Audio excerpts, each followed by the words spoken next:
Hello and welcome to a continuation of our Bible study series on world religions. This is Judaism Part 2, What We Need to Know About Judaism, Part 2. Biblical Judaism transitions from a temple-centered to a synagogue-centered faith. Let me just pause for a second to say, when I'm teaching this information about world religions, naturally, I know more about Christianity and its history than other religious faiths, and I don't do this as an expert. I'm certainly not an expert in Judaism or following that in Islam or Buddhism or Hinduism, just some studies that I've done, what I've learned over the years, and wanted to share that so that those of us who are not necessarily part of those faiths, or who are but are not all that familiar with their background and their structure, just would have a clearer sense of what these religious faiths do, what they mean, where they came from, in the belief that knowledge, understanding helps us to not only tolerate but appreciate each other and respect each other. So we're in the second half of Judaism, and this is mainly post-biblical Judaism, so from the first century AD, or the Common Era, on to the modern time. And post-biblical Judaism is transitional. It really has changed and continues to change from a religion that was very temple-centered in the biblical times to one that is synagogue and rabbinic-centered since that, shortly after the biblical time. From a religion of temple sacrifices to a religion of writing and of prayer. There's no temple, there's no sacrifice, and so public prayer substitutes. About writing, there is some really significant Jewish literature that we need to be aware of. First of all, the Hebrew Scriptures, the acronym, the Tanakh, T-A-N-A-K-H, or the Bible, which is maybe a little confusing for Christians, but this is the Bible for Jewish people. But the acronym stands for Torah, Nevi'im, which are the prophets, and then the writings, Ketuvim, and these are the poetry, the wisdom literature, etc. So there are two main categories of Jewish literature, Jewish writing. First is the Haggadah, and those are the stories, the rituals, the traditions. Example, the Seder liturgy is a Haggadah. It's the story of the Exodus. And then the second category is the Halakha, and these are the legal systems, the rules, the writings about kosher food and sabbatical laws, those sorts of things. There is the Mishnah, which is a broad and thorough presentation of information, systemic presenting of religious topics, a bit like a commentary, designed to support teaching. There are 6 orders of material in the Mishnah. There's the Zeraim, that is prayers and blessings, tithes, agricultural laws. There's the Moed, which are the Sabbath and the festivals, delineating those and what needs to be done. There's the Nashim, which are the issues of marriage and divorce. There's the Nezikim, the civil and criminal laws, the courts, and oaths to be taken. The Kodashim, the sacrificial rites involving the temple, the dietary laws. It's believed by many that if the temple were to be rebuilt, that the sacrificial system would resume, and this is rites and rituals along those lines. And then there's the Tohorot, the purity and impurity laws.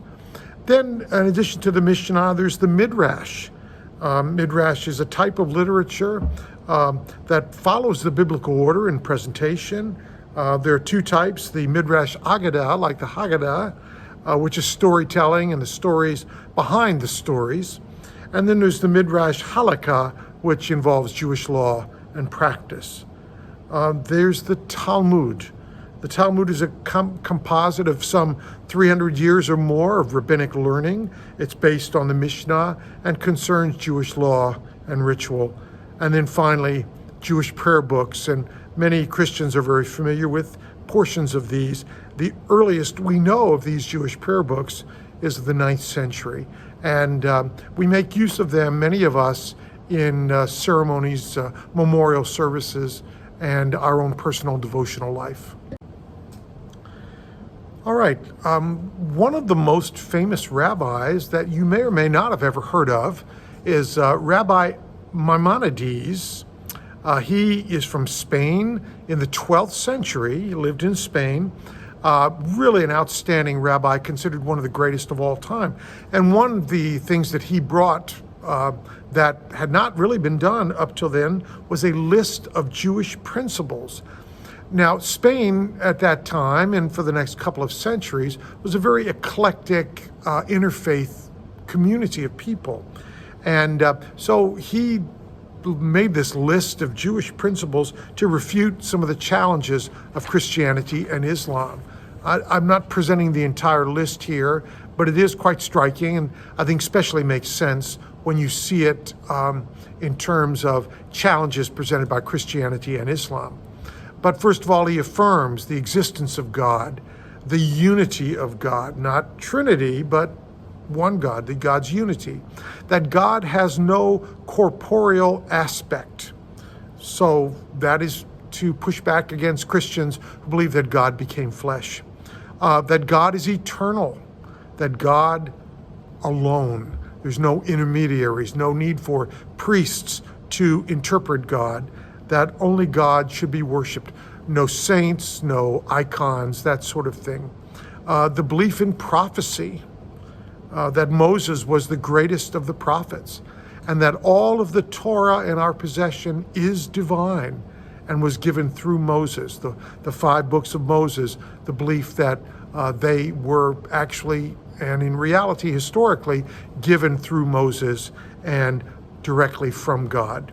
And then that the Torah will not ever be changed or superseded, that God knows the actions of man, that God rewards those who keep the Torah and punishes those who transgress it, and the belief that the Messiah will come, but that he has not yet, again, pushing back against Christianity, and a belief in the resurrection of the dead, which, as we know in biblical Judaism, was not a universal Jewish belief, but that Rabbi Maimonides does state that that will happen.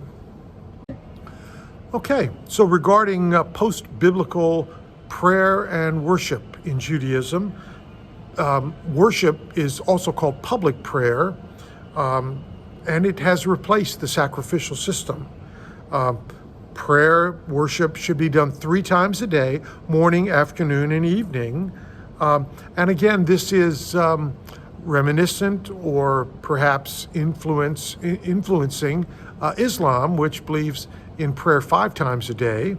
And in many Christian communities, regular and ordered prayer each day is part of the practice, especially that was true in monasteries. The Amidah is the central prayer with 19 blessings that details God's attributes and also the national as well as the religious aspirations of the Jewish community. There's also the Shema Israel, Hear, O Israel, the Lord your God is one. And it is said that this is the ideal statement one should make when one is dying. Then worship has traditionally been in Hebrew, although the Reform branch of Judaism, and we'll talk about the branches in just a few minutes, the Reform branch changed much of the language to the vernacular.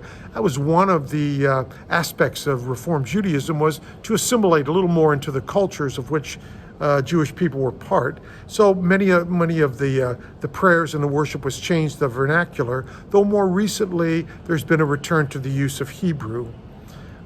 Synagogue.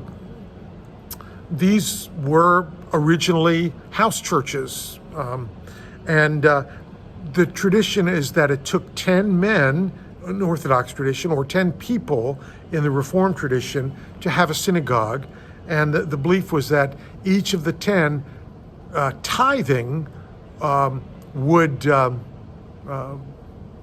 support and pay the cost of the rabbi. and that the rabbi tithing then would pay the cost of the synagogue itself. So that was the idea. And then there's a lectionary, and we as Christians have taken this from Judaism, the practice of reading through the Torah each year, beginning on Rosh Hashanah, traditional New Year. And again, Christians have copied this format in our lectionary. The Jewish calendar is so central to the practice and life of Judaism. It's based on a lunar cycle, which means there's just 354 days in a year.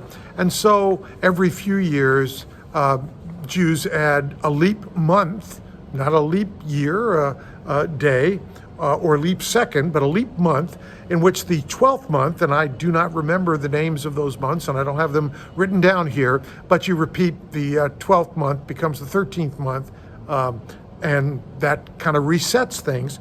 So the festivals are assigned to specific dates in the Jewish calendar, but because of the lunar nature and cycle of the calendar, they begin to move that those dates happen a little later in the season, and so the leap month helps to reset that, so that festivals like the High Holy Days are always in the fall, or late summer into fall. Passover is a spring festival. Pentecost, the Feast of Weeks, happens in the late spring, early summer. And in Islam, they also have a lunar cycle for their calendar, but they do not reset it. So the festivals move all around the year. We'll talk about that more when we get to Islam. Individually, there is a life cycle for people that the faith speaks to, and that life participates in. It helps measure and guide that cycle. Circumcision for male babies at 8 days after birth. There's the coming of age ceremonies, generally called keeping the mitzvah or commandments. For boys at age 13, the bar mitzvah, which means son of the commandment or commandments. And for girls at age 12, the bat mitzvah, meaning belonging to the commandments. Then there is marriage. Post-biblically, and really, for quite a while in the Bible, monogamy has been the practice of Judaism. There are multiple steps in the marriage process. There's the betrothal, the signing of the ketubah, the marriage contract or document, the promise of the groom to pay the bride if they divorce, the ceremony under a canopy, and the crushing of the glass in remembrance of the destruction of Jerusalem. And then, of course, death. The preservation of life is a high priority in Judaism. And so the dying person recites the Shema, confesses sin, and there's a ritual mourning period after death, 1 to 7 days, very intense period. And then the next 30 days, only the immediate family continues the mourning. And then 1 year after death, the reciting of the prayers of mourning. There have been many movements within Judaism. A particular note to us is mystical Judaism, the Kabbalah or Kabbalah. The idea is that God is essentially and in essence different from how we perceive God. We perceive God through our physical senses and our minds, but that God's essence is in fact unknowable. God is mystery. And that God's manifestations come through 10 powers. And the Kabbalah represents an alternative approach from rabbinic studies. That's not unlike other faiths, for instance, Christianity, in which often mystical Christianity purports to be able to know the divine intimately, personally, if you will, but not particularly through the intellectual teaching of clergy. That's not the primary way we know. Another movement is Hasidism, which was a revivalist movement. It is exemplified by ecstatic prayer, like Pentecostalism in Christianity. The emphasis is on joy. And Hasidism is often opposed by more traditional rabbis. Now, three branches of Judaism. Well, not originally. Obviously, originally it was Orthodox Judaism, which meant a strict adherence to the legal system of the Torah and the immutability of the Torah and the oral tradition. Around the 19th century, the 1800s, in Germany, a new branch of Judaism developed called Reformed Judaism. The idea was to, as I said before, to help Jewish people to assimilate a little more into their culture, not be quite so much a peculiar people, but to be more part of the culture, to make Judaism more attractive, more approachable, the use of the vernacular language of whatever culture you were in, non-traditional music, etc.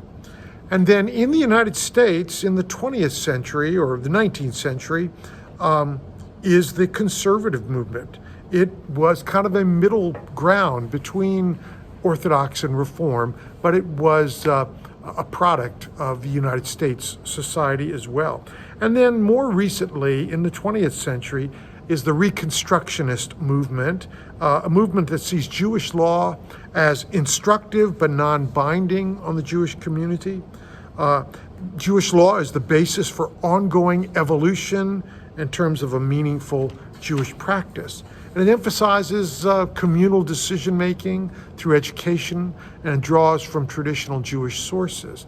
In 2011, there was a publication called A Guide to Jewish Practice, which basically said that Reconstructionist Judaism is post-halakhic, or post-law, and so at any rate, you get a feeling for what Reconstructionist Judaism involves. Judaism in the wider world continues to be in that both and tension between being a peculiar people set aside, an enclave, and then also having a universal mission, which means connecting to the broader world. The Aleinu prayer, meaning it is our duty, and that is the prayer says, we must thank the Lord who has not made us like the nations of the world, nor our destiny like theirs. And also then the more universal theme of a world where idolatry is uprooted and all mankind call on your name. So again, that tension that Judaism lives within. All right, for this last section, I'd like to just share some additional thoughts by Jewish and Christian writers and scholars. Thomas Keating, a Christian priest, says the monotheistic God is the greatest gift of Israel to humanity. Hard to argue with that. Philosopher Ken Wilber has written, religion itself has always performed two very important but very different functions. One, it acts as a way of creating meaning for the separate self, for each individual. It offers myths and stories and tales and narratives and rituals that, taken together, help the individual self, the separate self, make sense of and endure the slings and arrows of outrageous fortune. But two, the second, is that religion has also served, usually in a very, very small minority, the function of radical transformation and liberation. This function of religion does not fortify the separate self, but utterly shatters it. Not consolation, but devastation. Not entrenchment, but emptiness. Not complacency, but explosion. Not comfort, but revolution. And in short, not a conventional bolstering of consciousness, but a radical transmutation and transformation at the deepest seat of consciousness itself. And this second function is the ultimate goal of all mature spirituality. It is the contemplative dimension of religion. And that doesn't speak only or even primarily to Judaism, but Judaism is the oldest of the monotheistic faiths, often leads the way in this direction and has the potential for that type of radical individual transformation that he spoke of. Then Rabbi Rami Shapiro has written so many beautiful writings. Said, divine knowledge is always rooted in the details of ordinary life. The aim of all knowledge or visionary ecstasy is to increase the power of hesed, steadfast love, and compassionate action. It is alive with the awareness of the holiness of creation and the boundlessness of God's mercy, and is utterly honest about the necessity of living such awareness in loving service to all beings. With great knowledge and love come great responsibility. See, it was not original with Spider-Man. With great knowledge and love come great responsibility to try to represent the divine in all things and activities, and to stand up for justice and the dispossessed in a brutal society. And this really is essential Judaism, as it is essential Christianity, as I believe it is essential Islam. Rabbi Shapiro again writes, God reveals the essence of divinity to Moses, Ehyeh Asher Ehyeh, most often translated, I am what I am, Exodus 3:14. A more accurate Hebrew translation might be, I will be whatever I will be. And in either case, the Hasidic understanding of the text is the same. God is all it is. God is all that's happening in this very moment.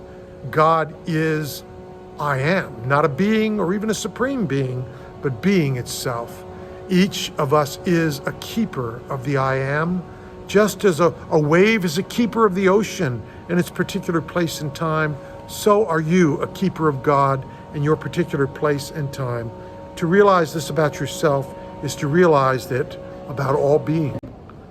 And Father Richard Rohr, a Catholic priest, a Jesuit, who has been so valuable in this area of mystical Christianity and mystical faith of all religious bents, has written, the biblical tradition reveals that whenever the prophetic gift is lacking in any group or religion, such a group will very soon become self-serving, self-perpetuating, and self-promoting. Without prophetic criticism, all sense of mission and message is lost. Establishments of any kind usually move toward their own self-perpetuation rather than what are we doing for the world. In fact, the question of mission is not even asked because self-perpetuation has become an end in itself. Jewish religion is archetypal religion because it illustrates the pattern of maturity and immaturity, advancement or regression, the best and the worst that characterizes all cultures and all religions inside their history and inside the inspired text. Christianity has almost always made the same mistakes, but normally we cannot see them or acknowledge them because we are too close to them and our own egos are involved. Once we recognize Judaism as the archetypal religion, that the patterns of ego and transformation and regression are universal, the prophets have served their function. Prophets step in to disrupt the usual social consensus. When culture says how wonderful our group is, prophets respond, it's just not entirely true. So you see why the prophets are often killed. Witness Matthew 23, 29-39.